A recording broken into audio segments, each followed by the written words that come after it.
All right, what are we doing? Well, first thing we're doing on Monday is we're taking notes on heat and cooking as we just came back from Thanksgiving. This video will be a part of it. So we'll download this document, just kind of roll through it together. There might be some breakout times and do things together times.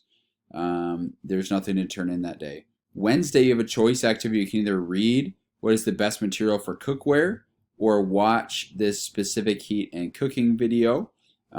From both, you're going to answer this feedback form.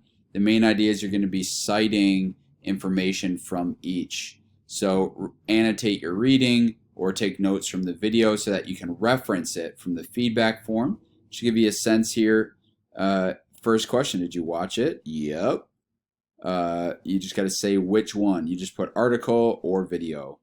Okay, and then you're going to summarize the main points of the article and write down 3 facts you learned, or the video, and it should be with enough information that I know that you actually watched the video. Okay, not general, be specific. Okay. Thursday, we're going to review some things from Monday and then take a heat quiz. Okay, and that's all we got going on this week for week 12. All right, guys, love you, appreciate you, have a great week.